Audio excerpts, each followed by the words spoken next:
Good evening, I'm Priscilla Wolfe. In Yorkton, the bail hearing for the Quewezance sisters is wrapping up. The sisters say they were wrongfully convicted of the 1993 murder of a Saskatchewan farmer. After spending nearly 30 years in prison, support from advocates across the country is pouring in. Tamara Pimentel has the story. On day 2 of a bail hearing and on her 51st birthday, Adelia Quewezance looks back at a lifetime institutionalized. I was talking to my oldest daughter, Haley, and she was mentioning, she was like, wow, Mom, you're 51 today and you were in prison 30 years and 4 or 5 years in a boarding school, so I've been confined most of my life. She and her sister, Narissa, arrived at the Yorkton courthouse Wednesday with support from family and advocates, pushing for the two to be released after spending 30 years in prison for a murder their cousin confessed to.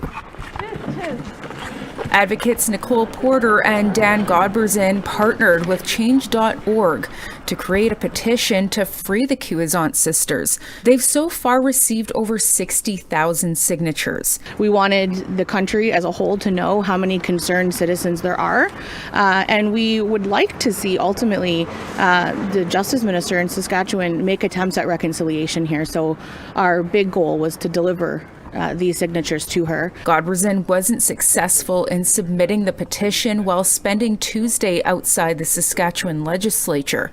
But signatures are still rolling in from across the country and some from the States. I'm here for the sisters, the miscarriage of justice. This is 30 years and it's just deplorable. Senator Kim Pate used to be the executive director of the Elizabeth Fry Society, supporting women in jail. She said she met the sisters when they were first incarcerated. So what's really important for people to know is all of those breaches, in almost every case, they were continuing to live their lives. They were contributing to the community. I mean, when Narissa was unlawfully at large for over 2 years, she was actually working with people in the downtown east side. She was sheltering animals and fostering them. She was working. She was not posing a risk to public safety. And that what the judge has to look at is, will releasing these two women on bail pending the review of their wrongful convictions result in a risk to public safety? And I think the very clear answer is no. The judge won't be making a decision for at least another month, but Adelia says she refuses to give up hope for a positive outcome. This should be reconciliation today. And I only still believe in my heart that everything's gonna work out today. And I just keep praying every day. My team wouldn't be here if they didn't believe we were innocent. Tamara Pimentel, APTN National News, Yorkton. The details of the 1993 murder and trial were front and center at Wednesday's hearings. APTN's Danielle Parody was there listening to the extensive testimony, including how the two sides saw the murder and trial in very different ways.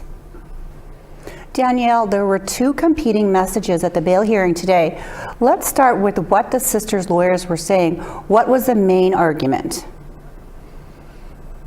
The main argument of the sisters' lawyers is that the sisters have been mistreated. There was a lot of focus on the fact that the police ignored a judge's order to remand them to a prison in Prince Albert and instead kept them in a local detachment where they were questioned against the advice of their counsel. There was also a discussion on the treatment of Indigenous people and the way that we've interacted with the judicial system, and a focus on how we know more about false confessions, which James Lockyer has said that that's what the sisters' confession was a false confession. And now, keeping in mind that false confession, that we need to re-examine the sisters' case. Okay, so the Crown is using the sisters' criminal history against them, but also going back to discuss the murder and trial. What message did Saskatchewan put forward? The Saskatchewan Prosecutor's Office focused on the sisters' repeated breaches of parole and times that they were unlawfully at large, so times that they had left prison, to talk about community safety and whether or not that would be a concern, as well as a focus on the sisters' substance abuse issues, both in the past and more recently. But did the judge have anything to say during today's testimony, one way or the other? The judge hasn't weighed in one way or another. We're still waiting on a decision. That'll be a few weeks from now. However, before I left the court, the judge was saying that he would prefer more information about a release plan for the sisters before making a decision. What's next, Danielle? This was the last day of the hearing, and right now they're just discussing when they should reconvene to discuss the details of a release plan. So we won't see a decision for 4 to 6 weeks. Okay, well, thank you so much for joining us. Thank you. We want to hear what you think about the exact story that you just saw. Here's how to continue the conversation. Send your emails to news@aptn.ca. Leave a comment on aptnnews.ca. You can also find us on Facebook, Twitter, Instagram, YouTube, and TikTok. Follow APTN News to join the conversation and see our latest stories. Time for our first break. We'll be right back. A possible case of gerrymandering has a Nova Scotia MP up in arms. Came as a total shock and something that I never thought was possible.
Liberal Member of Parliament Jaime Battiste is fighting changes to his Nova Scotia riding.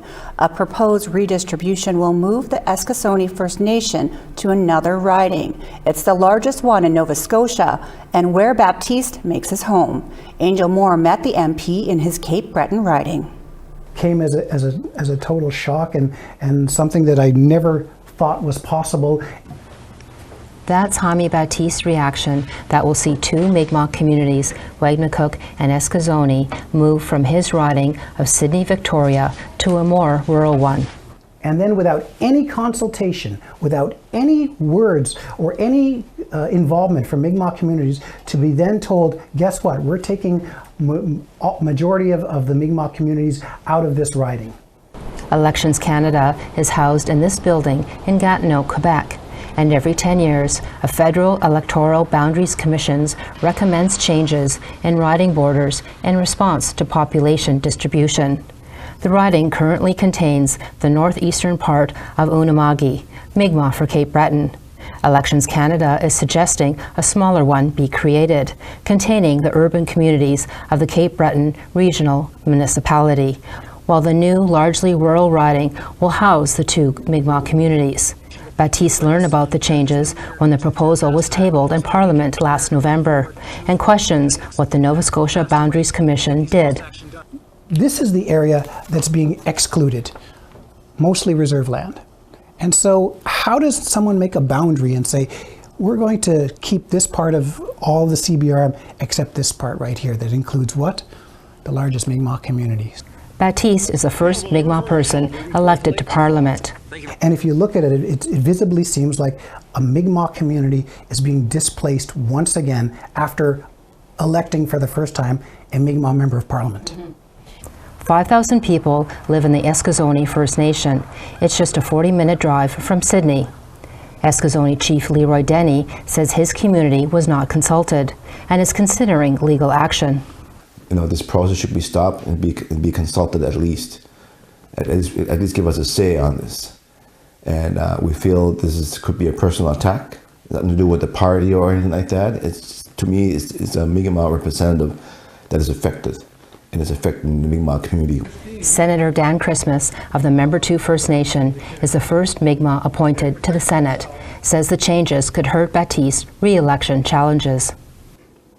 To me, it's almost as if this boundary review was guaranteeing that no Mi'kmaq person be elected as an MP by taking away their voting base. Battiste won re-election in 2021 by just over 1,000 votes. He says all politicians are worried about winning elections, but that this proposed change is about not promoting Indigenous representation. And so, to me, it flies in the face of what Elections Canada have been saying for 20 years about creating more trust, creating more Indigenous participation, and within the first electoral boundary thing that they put out in Nova Scotia, they dropped the ball. The Nova Scotia Federal Boundaries Commission told APTN News they will not provide any further information about the proposed change. And Crown Indigenous Relations Office said the redistribution process is independent and Minister Mark Miller cannot comment. Battiste has almost 40 signatures from MPs supporting his appeal. He will contest the proposed changes to his ridings when the House of Commons Standing Committee on Procedure and House Affairs meets later this year. Angel Moore, APTN National News, Jabuktuk, also known as Halifax. The 20th Annual BC Natural Resource Forum kicked off in Prince George this week. First Nation leaders took center stage in panels on forestry and business. APTN's Lee Wilson has more. At the Natural Resources Forum, Premier David Eby announced a $90 million fund to help the forest industry. Last week, forestry company Canfor permanently closed the Prince George Mill, eliminating 300 jobs. In 2001, the province took steps to modernize BC forestry, including old growth protection and committing to government decision-making along with First Nations. BC First Nations Forestry Council took part in a panel. They said industry and First Nations will need to work together to grow. You're looking at being able to survive and grow in a healthy way. You want good schools, you want paved roads, you want a hospital. You know, we also need that. So it is the together thing, and how do we move forward and find the solutions to survive? Well, we have to modernize. At the forum, Cheslata First Nation shared their challenges and successful collaborations with mining giant Rio Tinto. Other First Nations leaders had panel discussions on progressive Indigenous businesses. Weebwickum Chief Chris Roberts told industries in attendance that First Nations need to be included in projects because the land belongs to them. The recognition of our rights and our title and the fact that the territories where you're all operating, where you have an interest, where the government's been stepped in for the last 150 or 200 years to manage it, it is ours. It belongs to the nations and the territories where you live and play and work. And that acknowledgement, that recognition is the foundation that leads to how we're going to be a part of it. According to the BC government, natural resources such as forestry, fishing, mining, and oil and gas extraction make up a large part of the province's economy. Lheidli First Nation is the host nation for the BC Natural Resources Forum. Their chief, Darlene Logan, says they made a land declaration last year, but they are open for business opportunities and partnerships. Come see us. And I want them to all to be able to feel comfortable to come to the First Nations and say, hey, we're here. That's what I want out of this. I want the government and the industries to come to Lheidli first. This is Lheidli territory, as in our declaration. Come to us first. The forum will continue with talks on strengthening the natural resource sector workforce and bringing new investment into BC. Lee Wilson, APTN National News, Kitimat. Time for another break. We'll be right back. Coming up after the break, a Saskatchewan First Nation athlete tries to wrestle his way into the big circuits. All Elite Wrestling, for those who might not know, they're the second biggest TV wrestling company in North America behind the WWE.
Welcome back. Time now for our photo of the day. Today's photo comes from Renee Dong, graphic artist here at APTN News. She recently celebrated 10 years of service and was presented with a beautiful custom-made star blanket made by Little Buffalo Woman here in Manitoba. Congrats, Renee. If you want to be featured as our photo of the day, email your shots to share@aptn.ca. Now let's take a look at tomorrow's weather forecast. We'll start out east. It is 2 in Halifax and 0 in Charlottetown. It is minus 14 in Nain and minus 10 in Happy Valley Goose Bay. Minus 1 in Quebec City, minus 3 in Montreal. Plus 4 in London and 9 in Windsor. Minus 5 in Thunder Bay and minus 8 in Timmins. Minus 8 in Norway House and minus 9 in Thompson. Minus 8 in Winnipeg and minus 8 in Brandon. In Saskatchewan, it is minus 7 in Estevan, minus 6 in Swift Current. Minus 5 in Stony Rapids and minus 4 in Buffalo Narrows. Minus 3 in Fort McMurray, minus 2 in High Level. Minus 4 in Medicine Hat and plus 2 in Lethbridge. Plus 5 in Vancouver and plus 7 in Victoria. Minus 1 in Prince George and plus 1 in Smithers. It's minus 8 in Watson Lake and minus 12 in Dawson. Minus 6 in Yellowknife and 0 in Trout Lake. It is minus 9 in Colville Lake. Minus 12 in Chesterfield and minus 11 in Baker Lake. It is minus 38 in Arctic Bay.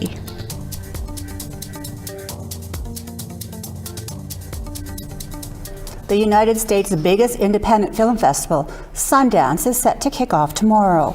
And among its offerings this year is a documentary series exploring the murder and missing Indigenous women and girls crisis in Bighorn, Montana, considered to be the most dangerous place in the country for Native American women. Here's Lindsay Richardson with a preview. Every year, the film world's movers and shakers gather at the Sundance Film Festival. It's incredibly exciting being here. And set to premiere to a sold-out crowd this year is a true crime documentary series on a topic we north of the border know well. Since colonization, Native women have been targeted. The 3-part series, Murder in Bighorn, explores MMIWG cases in the Crow and Northern Cheyenne reservations of Bighorn County, Montana. You can get killed really easily around here. The series is co-produced by Blackfeet siblings Ivy and Ivan McDonald. While they'd been approached to collaborate on similar MMIWG projects before, Ivan told APTN News he found the true crime genre often leaning on sensationalism. Oh, is it a serial killer? Is it these like murderers prowling the reservation? Is it people be like, oh, have you ever looked into Bigfoot or aliens? Like, in, you know, just in as serious as possible. This series really tries to focus on what is the humanity of these young women and girls. What is, you know, how do communities, how do families just deal with this crisis in the wake of it. Canada has had its own reckoning with the MMIWG crisis in the last decade. Most recently, the federal government appointed Jennifer Rattray to create an ombudsperson's office to oversee application of the MMIWG Commission's 274 calls to action, while advocates across the country are keeping pressure on Winnipeg police to properly investigate a series of murders of homeless Indigenous women. I think Canada, in some ways, for better or worse, has kind of at least broached the kind of national conversation. So I think within the United States, I think it really is kind of this newer topic, even in some Indigenous communities. The murder rate for women living on reservations in the U.S. is 10 times higher than the national average, but cases often go unsolved due to a lack of investigative resources available. Back in 2020, the Trump administration signed in the Operation Lady Justice Task Force to try and curb this issue. But there's an estimated 4,200 cold cases to dive into. That of McDonald's cousin is one of them. Our cousin Ashley Loring, heavy runner, had went missing on the Blackfeet Reservation, walking along kind of this desolate and kind of infamous highway that leads from our reservation up to Canada. And that was kind of the last time she was seen. I think we've kind of have come to this realization that it is really kind of this deep-seated structural just injustice that these people face. While Heavy Runner's case isn't one of the 4 explored in the series, McDonald hopes that by identifying the colonial roots of the MMIWG issue, the jurisdictional challenges in investigating, and exploring the widespread personal impact of these cases, the series will initiate new conversations, both inside Sundance screening rooms and beyond. Hopefully with this project, they just are able to kind of shift their worldview to kind of understand this, this frame of reference, this frame of view, or worldview outside of their own, and kind of dive into that, for a few hours and really kind of understand just some aspects of kind of the multitude of Indigenous experience. They can take our women and nothing will happen. After Murder in Bighorn premieres at Sundance, it will be available to stream online in early February. Lindsay Richardson, APTN National News, Montreal. Sebastian Wolf is Cree from the Pasqua First Nation in Saskatchewan. Recently, Wolf had his big break in the AEW, the All Elite Wrestling League. He's not officially on the AEW's roster yet, but he did compete on last week's fight card, which aired on the league's YouTube channel. Wolf says it was unexpected and he was called in at the last minute as an extra, but it was a dream come true for Wolf, who is 33. One of his opponents was Matt Hardy, a childhood hero. Wolf's 3-on-3 team lost the match, but now he's hoping to make it on the AEW's roster permanently. All Elite Wrestling, for those who might not know, they're the second biggest TV wrestling company in North America behind the WWE. So it was a pretty big deal. They have national TV programs on weekly, and it's that came about. I had a connection there and they got in contact with me. On today's episode of In Focus, host Daryl Stranger talked to advocates who are out there to help those who are houseless.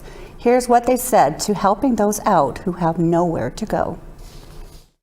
I think our city has been tremendous in having a desire to help, but they don't always know how, and they don't know, you don't always have to create your own platform, but you can utilize existing ones. We've had some tremendous groups that have been existing for a long time doing what we call heart work. An example is Mama Bear Clan, Community 204. We all utilize social media. That's kind of the trend nowadays to get your message and spread that awareness. Right. Join those groups and kind of recognize the call outs that they put, join in on things, join in on activism.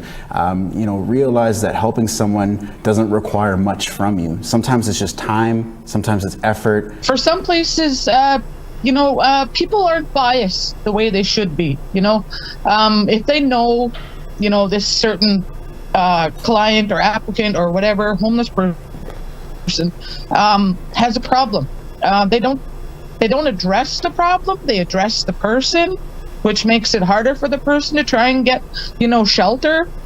I think it's a missing link to a lot of our people's healing, because we go into those comfort zones. It's a back alley, a doorway, or in our villages, communities, we go into their houses, knock on their door, we pick them up out of the alley and say, "Come on, let's go for a coffee." Gain that trust, because that trust is a big issue, and we start from there. I truly believe that one small act of kindness can make a world of difference. Just say hello, check on somebody, give them a hug, ask them how they're doing, not what they're doing. It's all an approach to things. If we approach somebody with care, we're going to make a lot of difference. That's your show for tonight. I'm Priscilla Wolf. Have a great evening.